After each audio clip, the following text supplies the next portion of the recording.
It's an opportunity to bring Rebecca Myers and David Ornstein back in to take us through the newspapers. And, of course, Nick, still with me. We have had the Metro in so far, and their headline, if we can bring that up.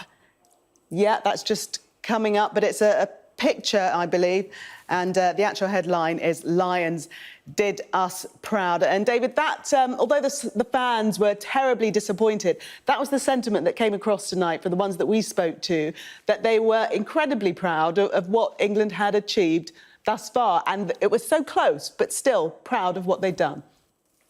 And rightly so. How long has it been since England were even in contention, real contention for a major tournament? The 2018 World Cup, England got to the semi-finals, but they were outplayed by Croatia before they even got to the final hurdle. On this occasion, England were rightly in contention and were a bit of luck away from getting their hands on that trophy. We've also seen a lot of young players come of age during this tournament, and the person you saw there in that image, Bukayo Saka, for example.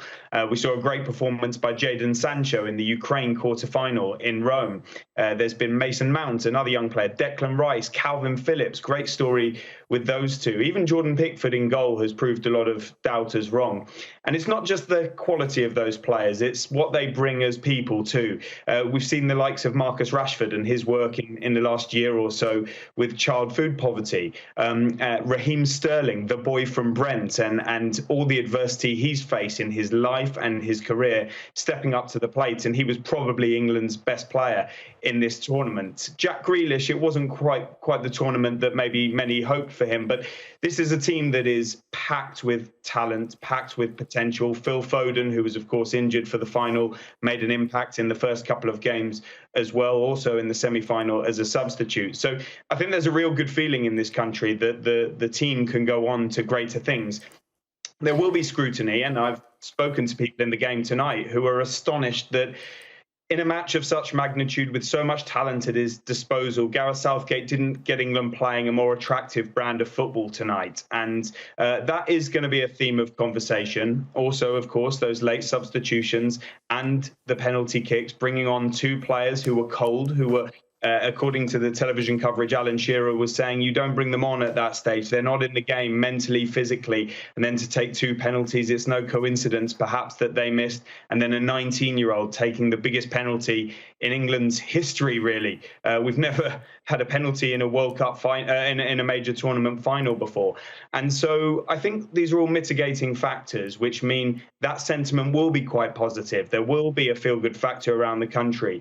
These players will be recognised and backed, I think. I don't think I hope there's not going to be the same sort of recriminations that we've seen in previous major tournaments. Italia 90, the 98 World Cup, previous Euros, Euro 96, of course, Gareth Southgate himself. We don't want to see players held up as villains. We don't want to see them castigated for their misses or some mistakes. I think this is a different time now with different characters, with diverse characters, players, and a great opportunity to go on to do good things. Perhaps this is just the start of a really good period for English football, and let's hope that there's not that sort of negativity that we've seen in the past. OK, David, thanks very much for that. Rebecca, we're going to be back to you in a second. Just want to bring you a little bit of breaking news. And this is from Boris Johnson. This is what he has tweeted. The Prime Minister said that was a heartbreaking result to end Euro 2020. But Gareth Southgate and his England squad played like heroes. They have done the nation proud and deserve great credit. Flag of England. So that's the latest tweet from Boris Johnson. And just to bring you some news on that security issue that we were talking about at the game tonight, Metropolitan Police have said that they've made 45 arrests while policing today's Euro 2020 final. A number of officers remain on duty, helping fans leaving Wembley or central London. We are there to look out for your safety. And Rebecca, that's something that we'd spoken about previously, that the game was somewhat marred by those fans charging and trying to enter the stadium without tickets. It really was, and it was obviously quite hard to see that in the build-up, especially in light of how positive the atmosphere had felt in previous matches and how we hoped it would be. Interesting to see that there's already 45 arrests. I wonder if there might be more. I will also be really interested to see actually how the FA, how Gareth respond to what happened tonight, whether there will be statements issued. I think, and I loved seeing that front page there. I think that really symbolises the kind of leadership that Gareth has had this tournament, and that is the kind of leadership that we would hope that our fans would be seeing and trying to emulate, or trying to, show in their own behaviour. So I wonder if there may be some messaging coming from the FA, coming from England. I did see a tweet actually from England which showed quite a calm Gareth celebrating the goal, saying be more Gareth. And I wonder if there's going to be some more work around that, because it was hugely disappointing to see what we did tonight, and there has to be action to show that it isn't acceptable. Yeah, Rebecca and David, thank you for the moment. We're still waiting for the papers to come in, and we shall bring those as soon as they arrive. But in the meantime, we can speak to Martin Lipton, Chief Sports Reporter at The Sun. Martin, can you tell us what your headline will be? I can't actually, but I'm sure it will be one that catches the mood of the country, which is huge pride and disappointment mixed together, but more the former than the latter. That was an incredible run to the final, over the 120 minutes. They were beaten by the better team. It went to penalties. Italy were better over the match for me. Always looked, particularly in the second half, the more likely. But that shouldn't take away from the run that England have had. The fact that they've had, unbeaten in the tournament, because penalty shootouts are, an add-on, as it were, a way of settling a tie. But the game was drawn, and they've had a superb series of displays under the manager, and have grown as a team over the last month. And you say that you believe Italy was the better side. Was that consistently throughout the game? Because we had that very, very early goal in, 1 minute, 56, 57 seconds, before we'd even blinked. Yeah, almost too early. Reminiscent of the 3rd-minute goal that Shearer scored against Germany in '96 in the semi-final. Often, the game hasn't settled. They can start all over again without the impact of the goal. England shaded the first half. Italy dominated the second half. Extra time was fairly even, could have gone either way. But over the whole 120, Italy were better. You're allowed to be better than the other team. You're allowed to acknowledge the other team are better than you. That doesn't mean that England couldn't have won. They were a couple of kicks away from winning it. And sometimes the better team doesn't win. On this occasion, the better team did win. Did your heart sink when you absolutely realised that it was going to penalties, or were you still optimistic at that point? I was quite phlegmatic about it. I felt that, I know that Gareth Southgate thought that Jordan Pickford being in goal might make the difference, because he's been a lucky omen in 2 previous penalty shootouts. He's made 2 saves. The save from Jorginho was absolutely outstanding. Unfortunately, Saka missed, and therefore, England lose. It's not a lottery. It's a test of skill and nerve. But it's also the finest and the most fragile of tests. And even great players like Franco Baresi have missed penalties in World Cup finals. Great players like Zinedine Zidane have missed penalties when it matters. Some of the greatest players in the history of the game have missed penalties in shootouts. Unfortunately, someone has to lose. On this occasion, England lost. But semi-final in the World Cup, semi-final in the Nations League, final in the Euros. Sometimes you need to learn how to lose before you learn how to win. And look at Germany. They were semi-finalists, losing finalists. They won 2014 World Cup. The team grew together through adversity, through the pain. England now look to do the same thing. And they've only got 16, 17 months to wait before the World Cup takes place in Qatar, assuming they qualify, of course. Would you criticise Gareth Southgate for the choices he made in the players that actually took the penalties, or are you saying that's just the way the cookie crumbles? It was the plan for those players to take the penalties. That clearly, he doesn't send them on unless it's to take penalties, because you wouldn't have made that change otherwise. It had been pre-planned. He'd actually gone through it and thought it through and discussed it before the game with the players. They knew, if it came to it, that there was a chance they would take them. That is it, and if Rashford hits the inside of the post and goes in rather than the outside and goes out, no one's criticising. It's easy to second guess to be the coach from the touchline, to be the, looking at the video booth and then calling it. The manager made the decisions. Sometimes it doesn't work. Italy missed 2 penalties. They weren't precise themselves. It is gossamer thin. Yeah.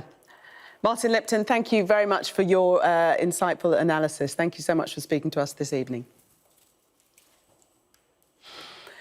Nick, sitting here listening to all of that, yeah, we all do try and be sort of critics sitting at the sideline, but from what Martin was saying there, it is about skill. Many people saying that the penalties, it's luck, it's bad luck. But Martin was actually saying it's about skill. It's not bad luck, because it's about skill. It's not bad luck, and it was a calculated gamble that Gareth Southgate took, and there were plenty of us, I'm sure, watching, thinking, I hope this works. It is a danger. You bring on players who are cold, to use David Ornstein's word. It's a gamble. Martin's right, that was the plan. You bring them on because you think they're your best penalty takers. Southgate has said they've been taking them really well in training. Fine. But it is a gamble. It didn't pay off. But Southgate has done plenty over the last 3-4 years to get over that and to not have the treatment at the hands of the media that past managers have done. He's achieved far more than that. England have been in the final, let's not forget, 55 years. OK, penalty shootout might not have been perfect, but we look back on this tournament with some pride and with some hope for Qatar next year, as Martin says, assuming we qualify, we should. Yeah, we got to the final. That's the positive that we must look at. Rebecca, just returning to the Metro and that photo, which I have to say breaks my heart, of Gareth Southgate hugging Seka, because you just think he's so young and to be under so much pressure. And now, sadly, this is what he will be known for. You can only imagine how he feels tonight.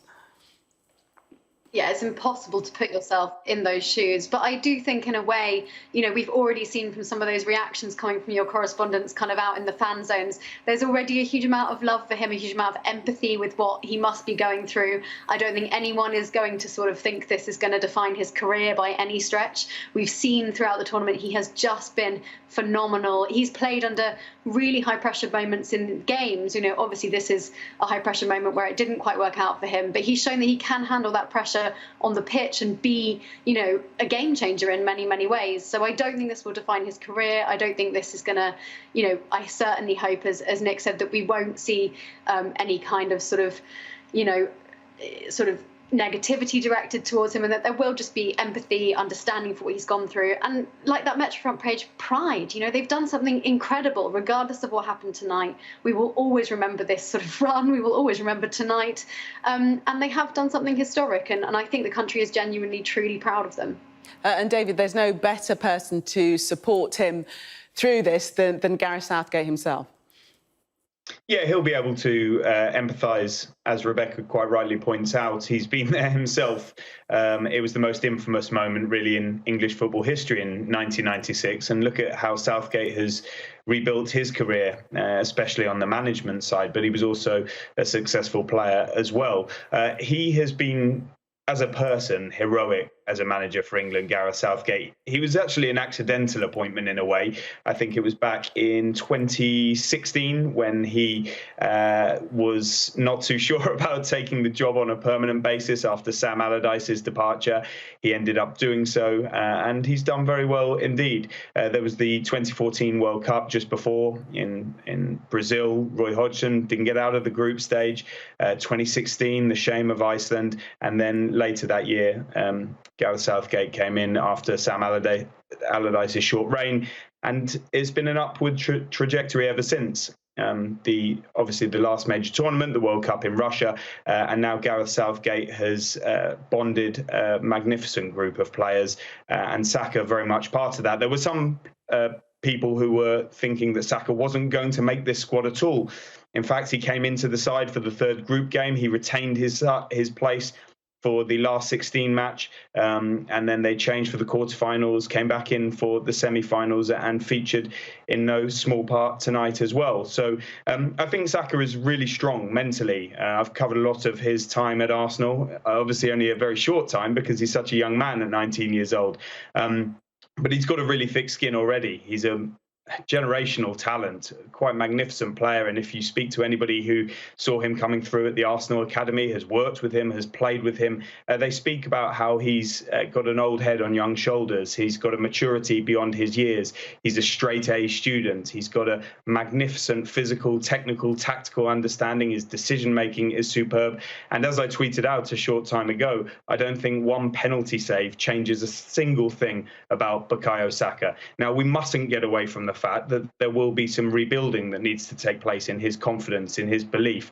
But he'll have a break now. He'll go off to pre-season with Arsenal. He'll have Mikel Arteta, his manager, there to put an arm around him and to help him get back on the path. But even though we saw him very emotional at the end, quite soon he appeared to have recomposed himself, and that's the Bukayo Saka many of us have come to know. I think he's going to be an absolute superstar player. His bar is so high. He's got lots of development to do, and he's got a great person alongside him at the national team in Gareth Southgate, but I think his family, a strong support, a club behind him, he will be just fine.